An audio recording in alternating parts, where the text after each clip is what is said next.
Hello children, how are you? I think you all are safe at your home. Today I will teach you in AVS chapter number 6, dignity of labor. Dignity means महत्व. Labor means श्रम. श्रम के प्रति महत्व. We all live in society because we cannot live alone. हम सभी समाज में रहते हैं क्योंकि हम में से कोई भी अकेले नहीं रह सकता. We need to help and cooperate with others peoples for our basic need like food, shelter and clothing. We need to help and cooperate. हमें help की need होती है and cooperate की with other people, दूसरे लोगों से. For our basic needs, अपनी जरूरी आवश्यकताओं के लिए like food, like shelter, like clothing. The food we eat, the house we live in. The food we eat, खाना जो हम खाते हैं, हाउस जिसमें हम रहते हैं, एंड क्लॉथ्स वी वियर, कपड़े जो हम पहनते हैं, are all joint efforts of number of people. ये सभी बहुत सारे लोगों के द्वारा जॉइंट एफर्ट्स होते हैं जो सेवाएं हमें प्राप्त होती हैं. Every person does his job well. हर कोई अपना कार्य बहुत ही अच्छे से ईमानदारी से करता है. Every day we use the services of many people for smooth running of our lives. हर रोज हम जो सर्विसेज प्राप्त करते हैं, जो सेवाएं लोगों के द्वारा प्राप्त करते हैं, उनसे हमारा जीवन स्मूथली चलता है. This services are necessary for us. ये सभी सर्विसेज हमारे लिए नेसेसरी होती हैं and hence are called essential services. इसलिए हम इन सर्विसेज को एसेंशियल सर्विसेज कहते हैं. एसेंशियल आवश्यक. Let's meet some people who provide essential services to us. अब हम उन लोगों के बारे में जानेंगे, पढ़ेंगे जो हमें एसेंशियल सर्विसेज प्रोवाइड करते हैं. Meet Shri Ram. Meet Shri Ram. He is a sweeper. वह एक स्वीपर है. He collects garbage and sweeps the road. वह गार्बेज कलेक्ट करता है और रोड स्वीप करता है. He himself is not educated. वह स्वयं एजुकेटेड नहीं है, शिक्षित नहीं है. But he sends his son to a school. लेकिन अपने बेटे को वह स्कूल भेजता है. He wants his son to study well and work in an office. वह चाहता है कि उसका बेटा अच्छी और ऊंची शिक्षा प्राप्त करे और ऑफिस में वर्क करे. अमन goes from house to house to collect the garbage, household garbage. अमन घर घर जाता है और गार्बेज कलेक्ट करता है. Then he throw it in a big garbage box placed at the end of the road. और फिर उसे कलेक्ट करके वो बिग गार्बेज कलेक्ट कर लेता है और फिर उसे बॉक्स में रख के रोड के बाहर की तरफ फेंक देता है. He also sent his daughter Rama to school. वह अपनी डॉटर को भी स्कूल भेजता है. He wants Rama to school to become a doctor. वह चाहता है कि उसकी डॉटर रमा एक डॉक्टर बने. बंसी इज अ गार्डनर. बंसी एक गार्डनर है. he looks after the garden. वह गार्डन की देखभाल करता है, बगीचे की देखभाल करता है. he waters the plants. वह प्लांट्स को वाटर देता है, पौधों को पानी देता है. he removes the dry leaves and weeds and put these leaves in the garbage box. वह जो सूखी पत्तियां इधर उधर पड़ी हुई होती हैं उन सबको वहां से हटाता है और वीड्स यानी खरपतवार जो अनचाहे पौधे होते हैं और वे जो पौधे हमने बोए हुए हैं उन्हें दबा देते हैं, इसलिए उन्हें उखाड़ के फेंक देता है और इन सबको इकट्ठा करके गार्बेज बॉक्स में डाल देता है.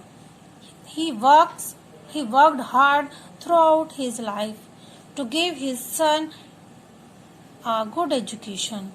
उसने पूरे जीवन बहुत हार्ड वर्क किया जिससे वह अपने बेटे को एक अच्छी एजुकेशन दे सके. Today his son is an engineer. आज उसका बेटा एक इंजीनियर है, अभियंता है. हरी इज अ मिल्कमैन. हरी एक मिल्कमैन है। ही delivers milk in his locality early in the morning. वह अपने आसपास दूध प्रोवाइड करता है लोगों को घर घर जाके मॉर्निंग में। Neelam is a maid servant. She washes clothes and utensils and clean floor in many houses. नीलम एक नौकरानी है जो घर घर जाके कपड़े धोती है और बर्तन साफ करती है एंड फर्श साफ करती है घरों में जाकर।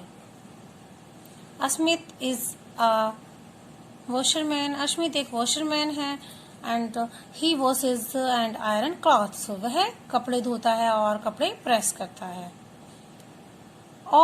they all provide essential services to us. ये सभी लोग हमें हमारी essential services आवश्यक सेवाएं प्रदान करते हैं।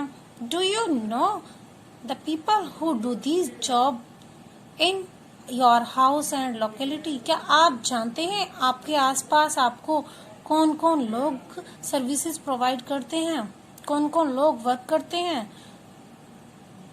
Mental and physical work. अब मैं आपको बताऊंगी मेंटल एंड फिजिकल वर्क के बारे में बच्चों।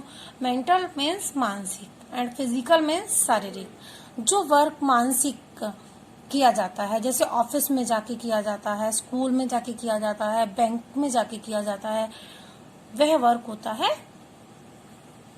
Mental work. जैसे मैनेजर का वर्क, जैसे टीचर वर्क, ऑफिसर का वर्क, वो होता है mental work. And physical work होता है शारीरिक work. All human being do some work to earn their livelihood. हर एक मनुष्य अपना जीवन यापन करने के लिए वर्क करता है, पैसे कमाने के लिए वर्क करता है। Every kind of work is important. हर एक प्रकार का वर्क इम्पोर्टेंट होता है।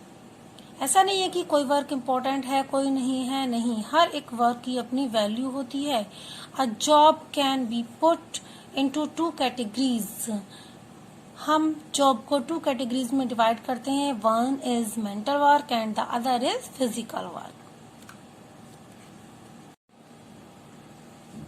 Mental work needs good education and training. Mental work करने के लिए एक अच्छी शिक्षा और ट्रेनिंग की नीड होती है।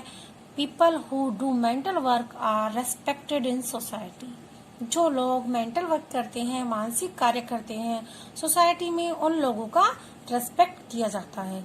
For examples of people who do mental work are doctor and teachers. Example के तौर पर डॉक्टर हैं, टीचर्स हैं, इन लोगों का रेस्पेक्ट किया जाता है सोसाइटी में। Any work which involve physical labour is called physical work. कोई भी वर्क जो फिजिकली किया जाता है, शारीरिक किया जाता है, उसे फिजिकल वर्क कहते हैं। Example of people who do physical work are carpenter, cobbler, bricklayers and rickshaw pullers. Physical work करने वाले लोगों का एग्जाम्पल है जैसे कारपेंटर हैं, कॉबलर्स हैं, ब्रिकलेयर्स हैं या रिक्शा चालक हैं। ये होते हैं physical worker. Dignity of labour, श्रम के प्रति महत्व। Imagine what would happen if the sweeper did not clean the streets one day. सोचिए अगर कोई स्वीपर एक दिन के लिए अपना क्लीनिंग वर्क छोड़ दे। Imagine the manholes, garbage dump and drains overflowing. सोचिए अगर मेन हॉल, गार्बेज डंप या ड्रेन्स ओवरफ्लोइंग हो जाएं। Thus, इस प्रकार the people doing such physical work should also be given equal respect by everyone. इसीलिए जो लोग फिजिकल वर्क करते हैं उन सभी के वर्क के लिए भी हमें रेस्पेक्ट करना चाहिए और उन लोगों को भी हमें रेस्पेक्ट देना चाहिए। This is called dignity of labour. इसी को कहते हैं dignity of labour. It teaches us to develop respect for all types of work. यह हमें सिखाता है कि हमें सभी टाइप के वर्क के लिए रेस्पेक्ट करना चाहिए It is usually seen that workers like sweeper, cobbler, and garbage picker are not treated with dignity.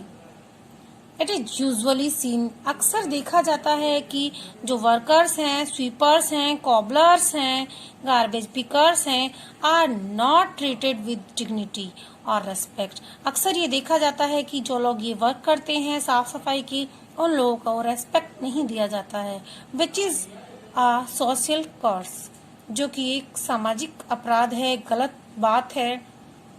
ऐसा बिल्कुल नहीं होना चाहिए.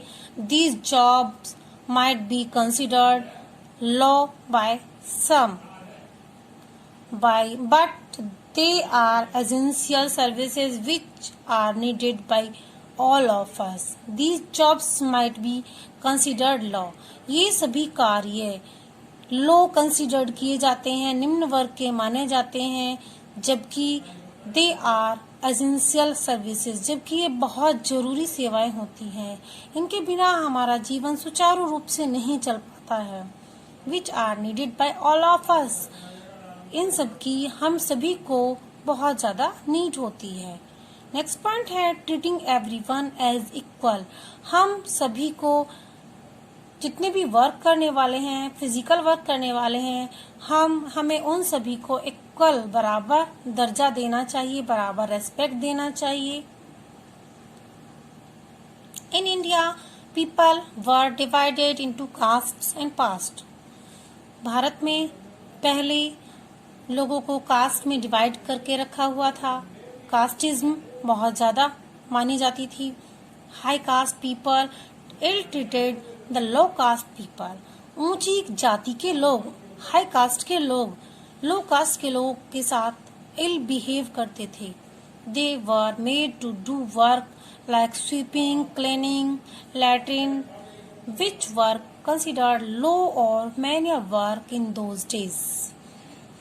दे वर मेड टू डू, वे लोग बने हुए होते थे. ऐसा हाई कास्ट लोगों के द्वारा माना गया होता था कि लो कास्ट पीपल केवल स्वीपिंग, क्लीनिंग, लैट्रिन्स के लिए ही बने हैं.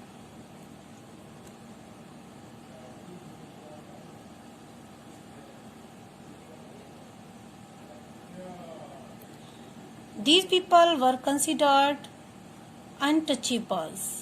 इन लोगों को अनटचेबल, अछूत माना जाता था कि उन्हें हमें छूना नहीं है. इन लोगों को लो वर्क के लिए, निम्न कार्य के लिए ही माना जाता था, और क्योंकि वे इस तरह का वर्क करते थे साफ सफाई का, तो उन्हें छूना मना होता था. हाई कास्ट के लोग लो कास्ट के लोगों को छूते नहीं थे. अनटचेबल्स, अछूत.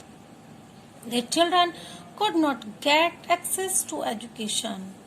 उनके बच्चे अच्छी एजुकेशन प्राप्त नहीं कर सके. They were not allowed to play with children of other caste. उनके बच्चे लो कास्ट वाले लोगों के बच्चे हाई कास्ट के लोगों के बच्चों के साथ खेल नहीं सके. उन्हें परमिशन नहीं मिलती थी खेलने की. Gandhi ji fought against untouchability throughout his life. Gandhi ji अपना पूरा जीवन अनटचेबिलिटी के लिए लड़े. उन्होंने फाइट की इसके विरुद्ध. And worked for upliftment of these low caste people. और वर्क किया इन लोगों के जीवन को, लो कास्ट के लोगों को के जीवन को ऊपर उठाने का. He believed in equality of all. वे विश्वास करते थे सभी में समानता का. And freedom of occupations. और वे मानते थे कि हर किसी को ऑक्यूपेशन के लिए फ्रीडम होनी चाहिए. उसकी योग्यता के आधार पर उसे वर्क मिलना चाहिए. Measures taken by the government. Government के द्वारा इन लोगों के लिए कुछ मेजर्स लिए गए, कुछ कानून बनाए गए. After independence the government has taken many measures to provide people of low caste. देश की आज़ादी के बाद में गवर्नमेंट ने इन लोगों को बहुत सारे अधिकार दिए. लो कास्ट लोगों को गुड एजुकेशन, जैसे अच्छी शिक्षा प्रदान करने का, और जॉब्स, अच्छी नौकरियों का. लो law have been made to protect their fundamental rights and anybody who treats them badly can be punished for doing so. कानून बनाए गए, लॉज बनाए गए इनकी फंडामेंटल राइट्स, मूल अधिकारों की रक्षा के लिए, सुरक्षित इन्हें रखने के लिए, इन्हें परेशान जिससे कोई ना करे, और अगर कोई इस तरह का बिहेव इनके साथ करता है, बैडली बिहेव करता है, तो ये अपराधी है, अपराध है, दंडनीय अपराध है। Practice of untouchability is now a punishable offence. आज के समय में अगर कोई भी अनटचेबिलिटी का बिहेव किसी के साथ भी करता है तो वो पनिशेबल है। इसीलिए हमें सभी का सम्मान करना चाहिए। जितने भी लेबर वर्क करने वाले हैं, फिजिकल वर्क करने वाले हैं, उन सभी का हमें बराबर सम्मान करना चाहिए, रेस्पेक्ट देना चाहिए। ओके, नेक्स्ट वीडियो में मिलते हैं। बाय।